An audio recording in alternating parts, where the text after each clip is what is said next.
My name's Amanda. Welcome to my channel. We're going to talk about PTSD, C-PTSD, and I'm going to share a little bit about my own experiences and what things worked for me moving through the most acute phases of those things and what life can be like after moving through those acute phases. And spoiler alert, we don't go back to how we were before. I am not a mental health professional. I am not giving advice. I'm just sharing my story. And I believe that labels like PTSD, C-PTSD, and many other labels and diagnoses that are thrown around these days can be very limiting. And so although we can identify with certain sets of symptoms and certain qualities of our experience, it's important not to put ourselves in a box because we might just have, a flavor of C-PTSD that is very debilitating, but it's not a life sentence. And so we can kind of be victims of our own mind, making us think that we are in something that is a life sentence. And that is not helpful for us to move forward. So a little bit about me to start. When I grew up, I don't remember a time of feeling safe in my childhood. My earliest memories were very frightening.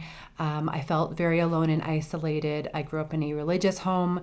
From my earliest ages, I had fears of hell and demons, and little children can have very active imaginations, and some children see into other realms of reality because we're not so grounded on earth yet. And that was the case for me. I could see spirits in my room. Sometimes I would have nightmares, and when I would wake up, I could still see those beings from my nightmares in my room, but also see and feel my room. But those beings and their presences and the energies they were giving off, that was more real to me than my room and my bed. So I wasn't really grounded in my body in most of my childhood.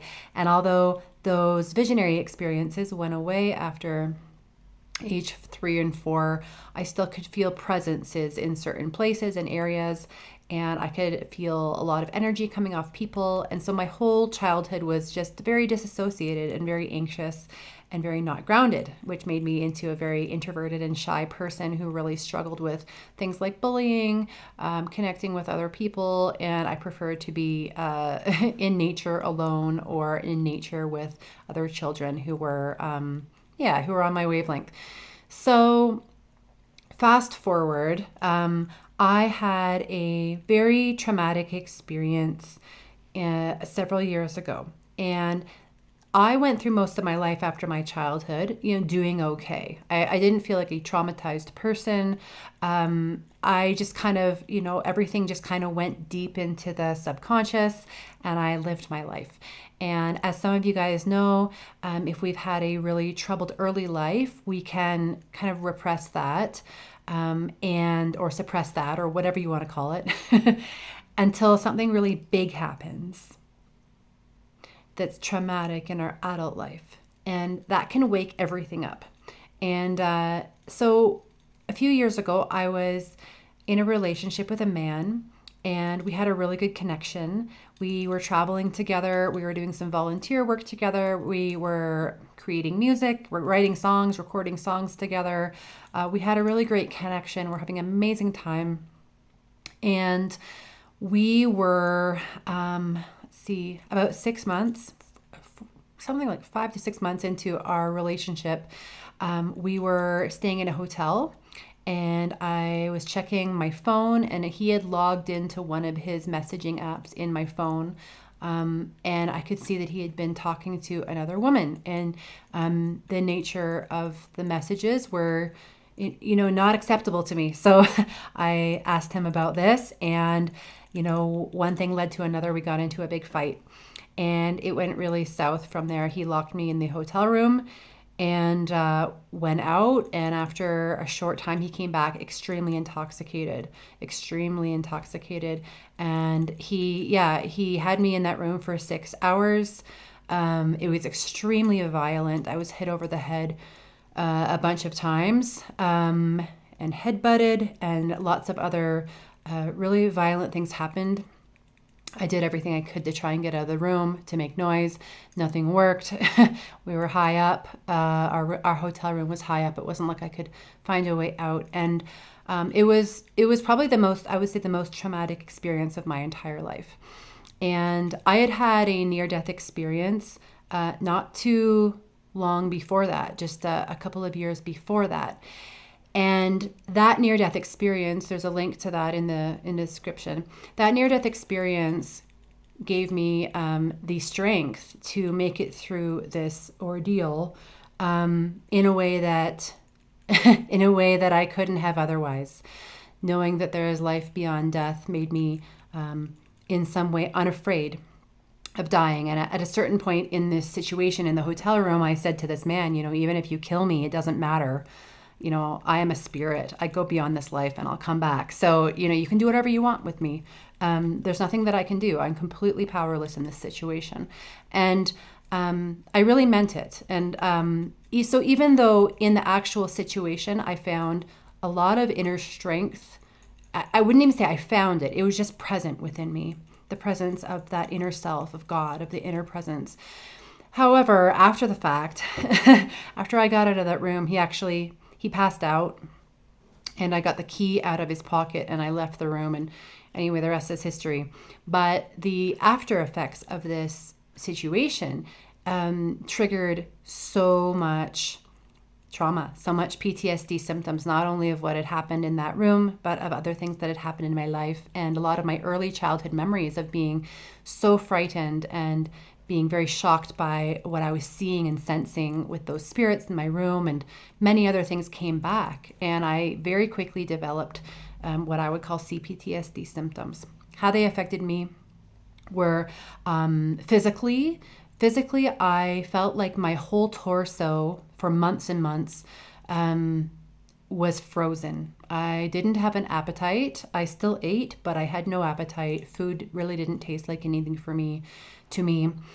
And it just felt like my body was rigid, like my stomach was just hard as a rock. My muscles were just constantly tense. And so that's how it affected me physically, as well as panic attacks. And then mentally, I had like a slight head injury. I was recovering from a concussion.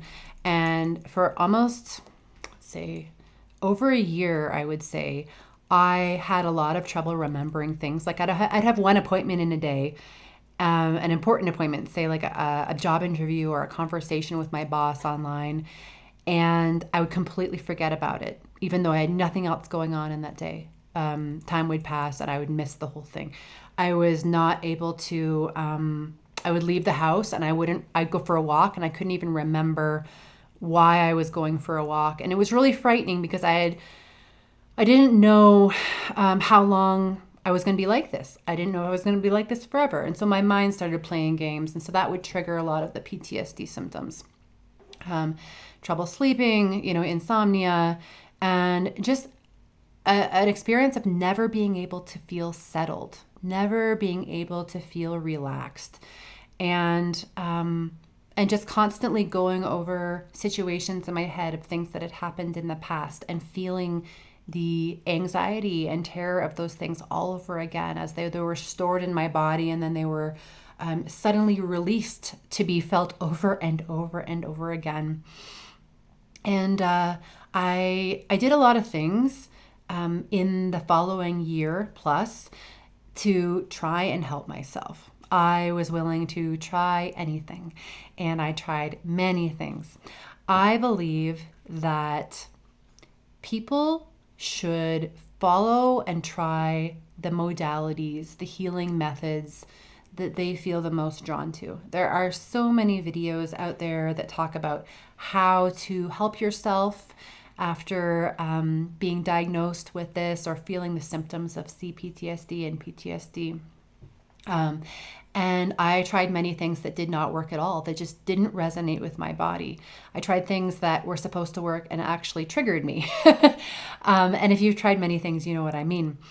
But I'm gonna share about a few things that, looking back, those things helped me. And I'm going to share about a few things that didn't. So I read many things. First of all, things that didn't help. I read many things about yoga and meditation. And I thought, okay, so many people are finding that this is helpful for them. This is what I'm going to do. And yoga, just doing general hatha yoga, I learned later because it would really trigger me. I would feel okay. I would start doing a very simple hatha yoga routine or video, and I would start feeling so much anxiety, and my body would almost contract and contort and not want to do the yoga.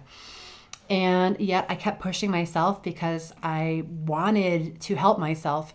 And when I learned a little bit later about yoga, more about yoga, it can be really helpful for people who need more energy, who need more fire. It wakes up the energy centers in the body. It sends more of that like fiery spirit energy through the body.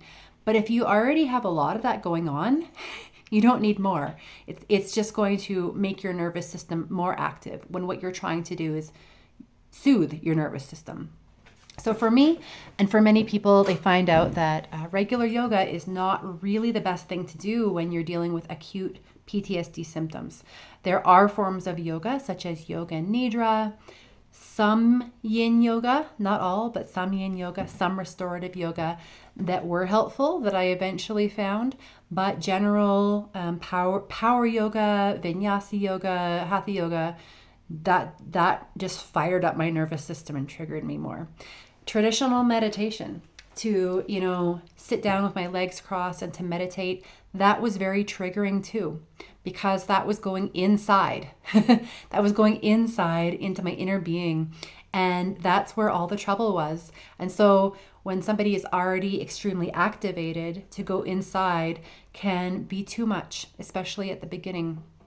There eventually were things when it came to meditation that did work for me, that kind of eased me into being able to meditate in a traditional way later on, specifically lying down and listening to classical music. That I had a classical music playlist that was, slower classical songs.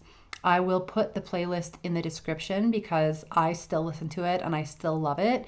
And that would put me into a meditative state. Sometimes I would fall asleep.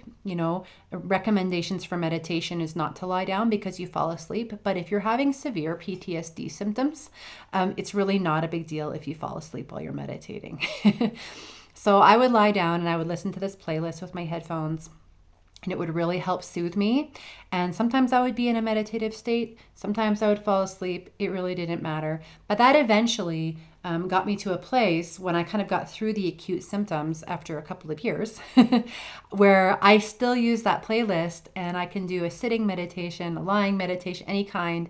And my brain just kind of knows that playlist and can go into a really calm state because of it. So yoga and meditation in the acute phase was not helpful for me. Socialization, that was really difficult. Being around people was really difficult in the acute phase. And this is a hard one because we don't want to isolate ourselves.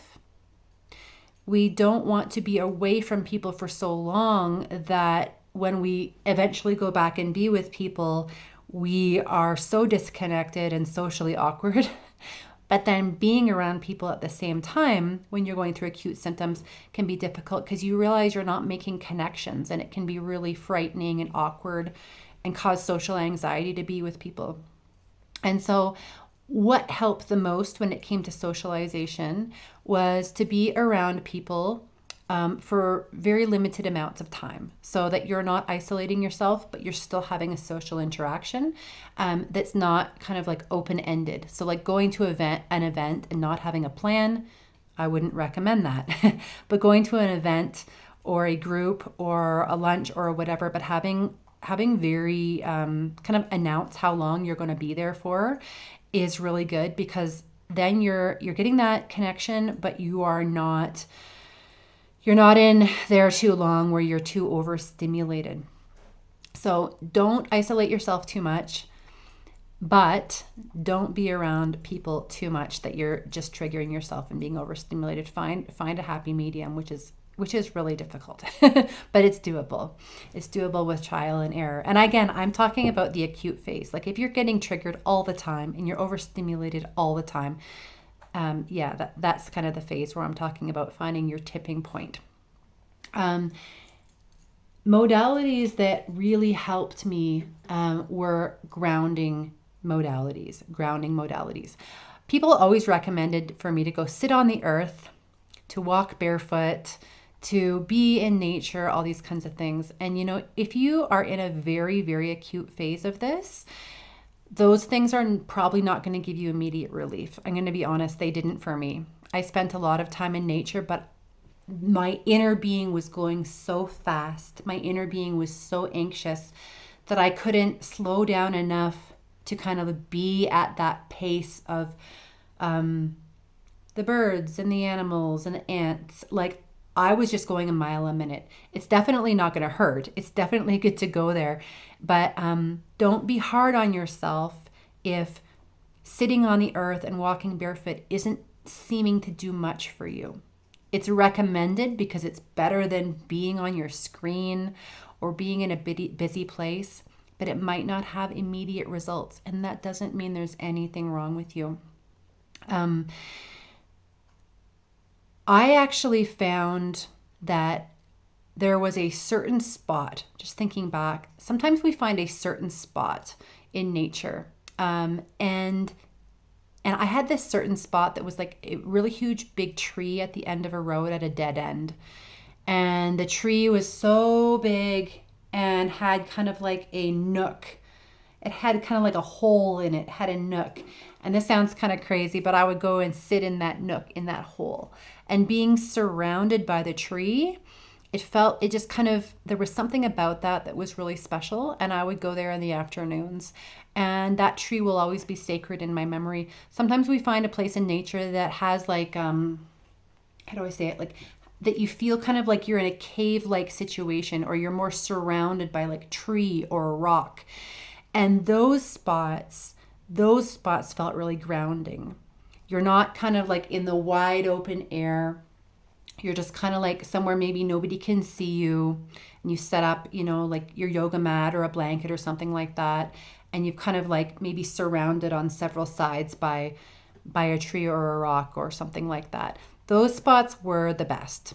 There's just something really kind of comforting about being sheltered a little bit by nature. So those would be like my best bang for my buck when going out and being in nature. Counseling, traditional therapy with a psychotherapist. So I spent in those years probably between 50 and 60 sessions with a psychotherapist. And she was amazing. Contact me privately if you're looking for a really good therapist. She would meet me on Zoom, and I will be forever grateful for her. What's really lovely about a psychotherapist, if you have access, is you've got somebody who's rooting for you, who's not judging you, if you've got a good one, who is helping you to see your progress. Because something about PTSD symptoms is you often don't have a cheerleader in your head. You don't have a cheerleader in your head. And somebody who is dedicated to your wellness and to being able to point out the progress that you've made and help build you up is absolutely essential, because C-PTSD and PTSD symptoms will actually trigger the opposite in your own mind, where you're really hard on yourself and you're thinking about the worst case scenario and feeling guilty about this, that, and the other. If you have access to a good therapist, that is really, really amazing. This one's a little more alternative. Plant dieta. Shamanic plant dieta. I will put a link in the description for the people that I recommend to guide you through a plant dieta. But in short, you are going on a solo journey where you follow a very strict diet. It's a very bland diet, very simple diet. And every day you ingest a tea, a non-psychedelic, non-psychoactive tea of a plant that is chosen for you by your guide that will help your nervous system. So some of the common plants that people use are passion flower. What other plants are used? Valerian, lavender. Anyway, a plant is selected for you and you drink the tea every day. And you follow this plan for 3, 4, 5 weeks, sometimes more. And during this process, and it's a very grounding process because you also eliminate excess media, excess social interactions. It's really between you and your inner spirit, working with and connecting with the qualities and the gifts of those plants that are nervines. I did several plant dietas and they helped immensely. Sometimes actually during the plant dieta, I was really triggered.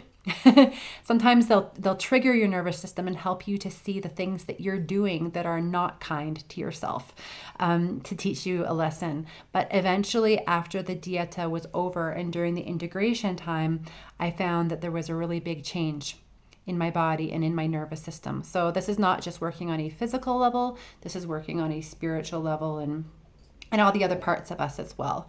So this is for people who are really serious about trying everything and anything. And so if the idea of working that way lights you up, check out Plant Medicine People in the description. It's a dedicated practice, but I promise you, you will not regret it.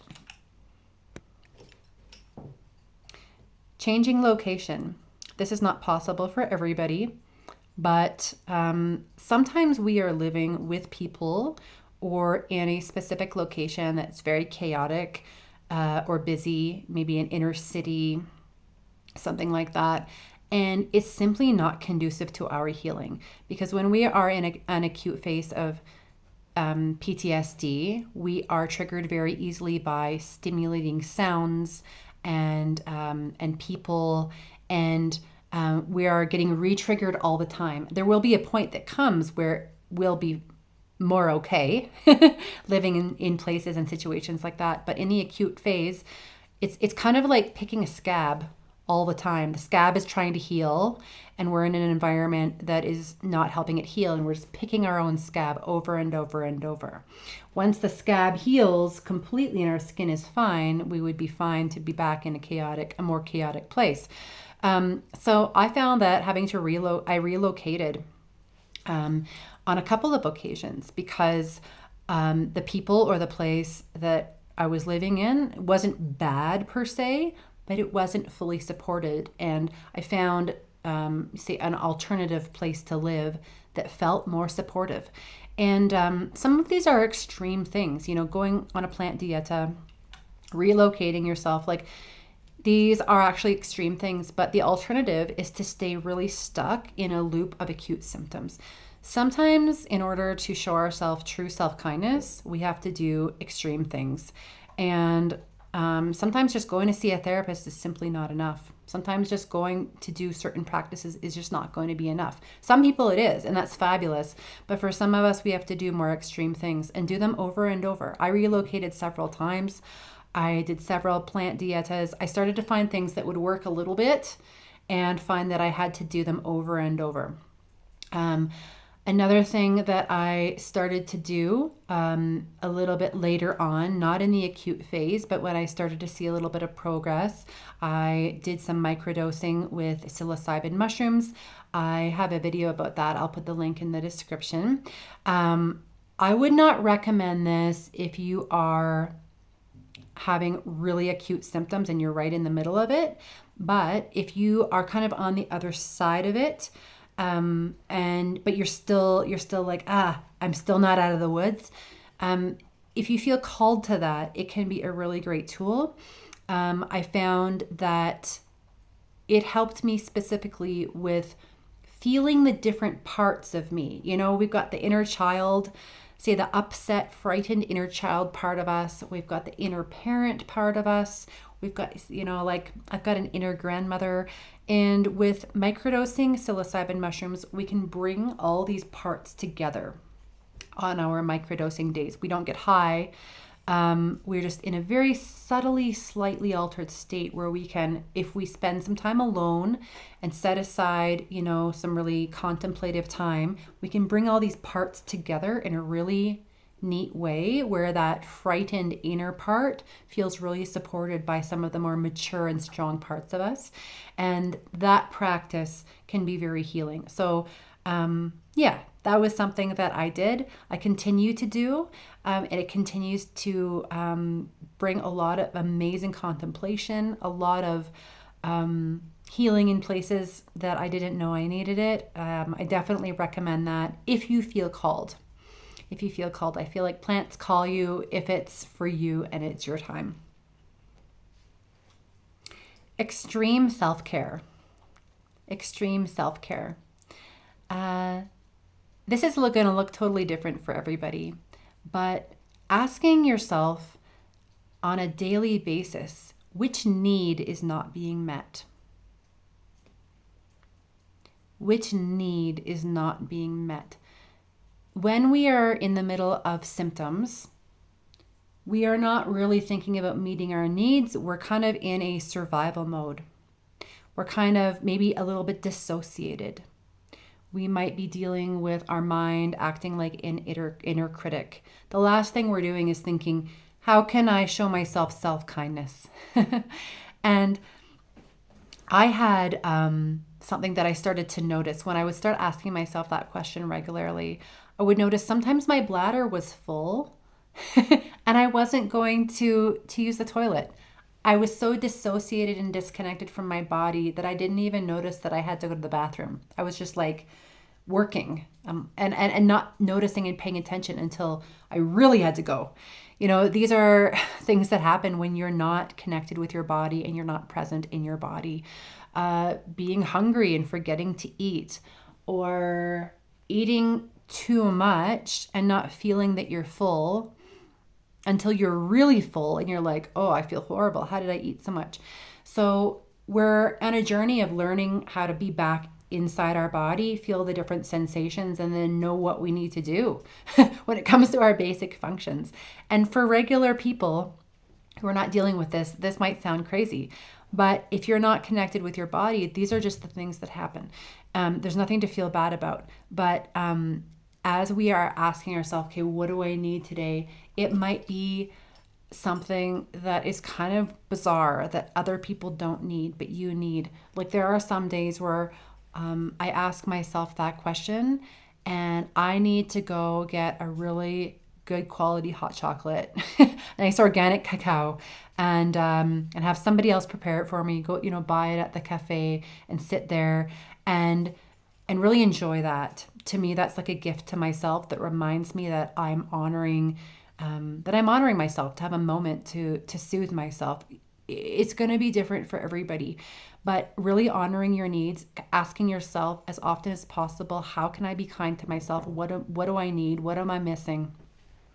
It's a process of coming back into the body, because one of the things that we're experiencing with PTSD and C-PTSD as symptoms is really being in our head, being floaty, thinking about the future, having flashbacks to scenarios that happened in the past.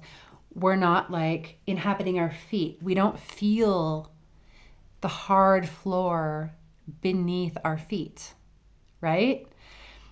And as I say that, feel into your feet, feel the hard floor, feel all your toes, pressing and tapping into the floor. When we're at our head, we don't notice what's going on in our body. And it can be a really big challenge, a big commitment to ourselves to start getting back in the body.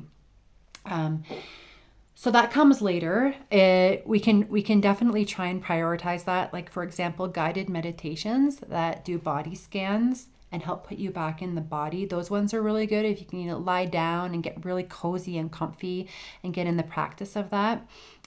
It's hard work. It takes a long time to get back into the body, because the body is what's holding all of the triggers and the trauma. It's not a lovely place to be if we can be dissociated and in a kind of like a dreamy state or distracted. We don't have to feel that stuff. When we do start coming back into the body, it is probably like the hardest thing ever. And I would recommend, like, when you're like, okay, I'm doing this, no matter how scary it is, I'm doing this for me. This is my practice of self-kindness. Some of the hardest moments for me were when I would feel triggered, and I wanted to do everything to run away from those feelings or hide or whatever. And I would say, okay, let's do this. It's on. I am going to feel this feeling, and I'm going to feel it fully. I don't care if it takes 5 minutes. I don't care if it takes an hour. I am going to lean into this feeling and feel it fully until it completely dissolves. I am committed to myself, and I am going to do this. And we don't know how long it's going to last, that we're going to have to do this over and over. That's the thing about this. There's no magic pill. There's also no way around it. There's only the way through. And the biggest thing that discharges these triggers, that discharges this deep anxiety from whatever it is that we're holding on to from the past, from these horrible things that have happened. The only way to discharge them is to feel them. And at the beginning, when we are in an acute phase, we might not be able to do that yet. We might not be able to do that alone. It might take being with a therapist, being with a somatic worker, somebody who understands this process, who understands the body, so that we're not alone for this. And we really have to invest in ourselves at that point. We can't neglect ourselves. We've got to book ourselves in somewhere and get someone to sit with us while we feel our feelings and support us and coach us and guide us. If you're at the point where you think that you can feel your feelings fully, to lean into them yourself, then that is exactly your task. There's nothing more important in your life than feeling into these triggers, feeling into these terrors. You are going to be fine. They are not going to harm you. They are going to be discharged. And so my process was several years of regularly feeling terror in my body, and usually not really being able to label it like, oh, I'm frightened of this, or I'm frightened because of that, or I'm triggered because of this memory. Often it was literally just feelings and sensations that would come up that didn't have a story along with them. It doesn't matter. You can have a story with them. You can not have a story with them. It honestly doesn't matter. It's about feeling into them. It's about leaning into them. Sometimes I would be with something that was like, a 9 out of 10 fright, 9 out of 10 in severity and intensity. And I would breathe into it. I would lean into it physically. And I would say, you know what? Let's amplify this. Let's amplify this. Let's feel it as a 10 out of 10 if possible. I would invite it to turn itself up. I would invite it to be here in my experience as it temporarily would dissolve. And like I said, many times it was not like a couple of minutes. Many times it was up to an hour. And these are the things that end up making you very resilient and very strong. These are the things that there is no way around. And eventually they start getting discharged from the body. And to this day, I still get these things to come along once in a while. In fact, my menstrual cycle, often because of the hormonal changes, if they're going to show up, they show up around that time for me. I'm like, okay, here we go. I know what to do. I'm kind of disappointed that we're doing this again, but here it is. But I went from living like that, like every day, pretty much 24/7, to now just having them come occasionally when they need to come. So I am saying that in my story, I don't live in acute symptoms anymore, although I did for several years. I thought that this was never going to end. I would see videos about this on YouTube of things you can do to help yourself, but I rarely saw videos where people were talking about what it was like to be out of the storm, what it was like to be through the acute phase of this. to give me hope. I was just seeing videos about like the mechanics of it, the biology of it, like what to do. So I am living proof that this is not a forever situation. That's why I don't like diagnoses and labels. I say symptoms. And out of all of the different, modalities and healing processes and paths that you can do, the ones that call you, the ones that you feel fascinated by or that light you up, those are the ones that you should try. And even if they only help you a little bit, keep trying them. Keep trying them. But feeling into the feeling until it discharges, until it dissolves, that is one of the most powerful and direct paths, in my opinion and in my experience. And after the acute phase is over, or it's starting to go from the acute phase into, I'm only triggered sometimes. It's like, it's not going back to how it was before. We're not going back to experience life the way that we did before all of this flared up. We are now a different person with a different nervous system, with a different history, with many different experiences during our acute phase, with much more wisdom, with much more, I don't know. I don't know how to say that. Not knowing, like going through something like this, you realize how much you don't know about the body, how much you don't know about the universe, how much you don't know about what you're capable of, in a good way.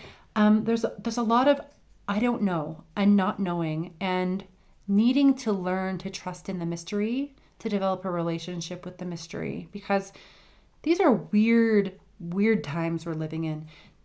These are weird things that are happening to our body that no one fully understands because no one's really walked in your shoes. I can tell my story. I can say what happened and what helped me, but I've never walked in your shoes. That is your story and your own specific relationship with the mystery. So coming out of the acute phase, there's a real profound awareness of what we don't know, but also a trust in life starts to develop. I don't know how to say it any other way. A trust in life starts to develop.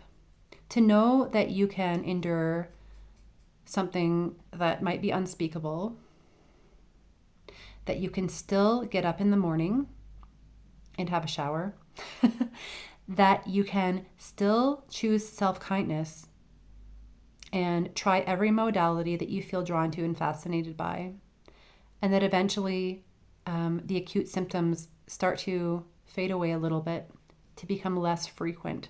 And you're like, oh my God, oh my God, I am not going to be the same, but I am going to be like a 2.0. I'm going to be me 2.0 with just a lot of awareness of the spectrum of human existence, of human experience, of understanding the resilience that is there, of knowing that I'm going to have new quirks. I'm going to have new little quick idiosyncrasies, triggers that nobody else is going to completely understand. But I am not abandoning myself. I am being present with them. And I'm going to show self-kindness and give myself what I need when they show up. And in my experience, the after effects, the afterward of being in the acute phase, there's a new gratitude for life that comes in. It's not like a unicorns and fairies gratitude for life that's naive. It's like, wow, I'm still here, and the universe is for me, or I wouldn't have been able to get through it like this because it was really bad. And I didn't know if it was ever going to go away. I didn't know if it was ever going to get better. I thought I was going to be like this forever. I was trying a million modalities and nothing was budging this. Like, I might feel better while I'm sitting in the hot tub. I might feel better while I'm sitting in the sauna. And that's like, I remember those moments being like the only relief that I would have in a day. And as soon as I would leave the hot tub or leave the sauna, I would just be back to a frozen abdomen, a frozen digestive system. I must have had abs of steel at the time. I remember those times just thinking like, what is the point of living if I have to live in terror all the time? And is this ever going to get better? Is it ever going to go away? Months turn into years and you're just like, oh my God. But you have to keep walking. That's the thing. That's why I'm making this video, because this is the video that I wish that I had watched at the time, where somebody said that there is another side to this. And I'm not recommending to do any of the things that I did. I am recommending to do over and over the different things that you are drawn to and that fascinate you. And how is life now? Well, some of the gifts that have come with this are just more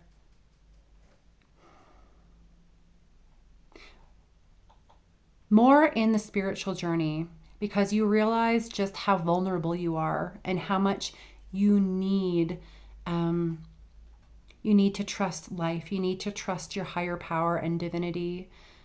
Just how vulnerable you are, but then also how strong is the self, how strong is God inside at the same time. So feeling like the inner being is invincible, but the body and its unpredictable nature and the symptoms that come up are very vulnerable. And that is that's something that you can't experience unless you go through something like this. And that ends up being a real gift. That ends up being a real gift to experience life that way. If it doesn't feel like a gift now, it eventually will be. One day I hope you remember this video. And an acceptance of that vulnerability, of knowing that life is for you, but you don't know what's going to happen. You don't know what your body's going to do, and you don't know how long it's going to take to feel safe again. But to trust that life and the universe is always pushing you in the direction of wellness, is always pushing us in the direction of healing. And then life can also become a little bit more quiet. Life can become a little bit more serene. Life can become a little bit more peaceful in a deep way. The need for stimulation, the need for constant socialization, the need for all kinds of things outside yourself, it starts to fizzle. You don't need those things, because what starts to emerge is a sense of self, a connection to God inside, a connection to the inner being, the inner fire, that was the only thing that could pull you through and guide you where you needed to go and to do the healing modalities that were going to be best for you. Nobody and nothing else matters but that inner being. And so the silence becomes a little more sweet. The peace becomes something that you appreciate because you didn't have it for so long. And so you end up not allowing anything to disturb that peace. It can be, you can have disturbances or whatever. It doesn't mean you don't have disturbances. But that inner peace is something that nobody can take away from you. You didn't even create it. It emerged through this process eventually. So yeah, for people who are dealing with really intense acute symptoms or whatever, keep walking.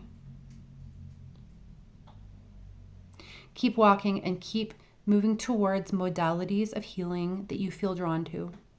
And then do those ones over and over and over again. And any modality that gets you in your body in a way that makes sense to you. Like people used to always say to me, oh, you need to get grounded. You need to get in your body. It's like, I'm in my body. Like, what do you want me to do? I found that for me, being in the sauna at the beginning, it got me really in my body. Like I could feel the heat on my skin. I could feel the hot wood under my feet. I would pay attention to that. Guided meditations, like I said, that do body scans. Whatever it means to you to really feel like you're in your body. massage. And there are long periods of time where those things don't do anything.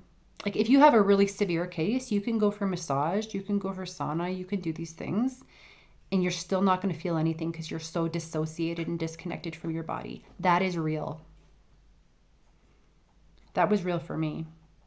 I remember going for like a massage like a couple times a week for months, and I could barely feel it. I could barely feel my body. And I really despaired. I thought, oh my God, I've got somebody pushing and like giving me the most intense massage ever, and I'm still not really feeling anything. Like, this is no way to live, you know?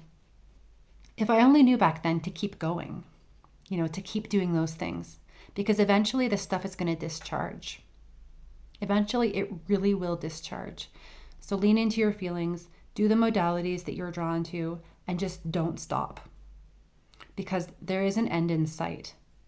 The charges that are in the body that need to be discharged, eventually they've got to go. There's only so much of it. And every time we're practicing, every time we're going to these appointments or we're doing whatever the thing is that we're drawn to do, some of it's getting discharged. And then you'll notice one day that lots of time passes from one trigger to the next. You know, maybe a day, then a week, then a month, and you're like, oh my goodness. Oh my goodness, these triggers are not the centerpiece of my life anymore. This was actually worth it. Prioritizing myself, believing in myself, and being kind to myself, asking myself what I need every day. This got me somewhere. Yeah. Anyways, that's all I've got for this video. To people who are experiencing this as a reality in a really acute way, keep walking. Keep walking. This video is for you. This is the video that I wish I had back then, to know that this can actually change. This can actually get better.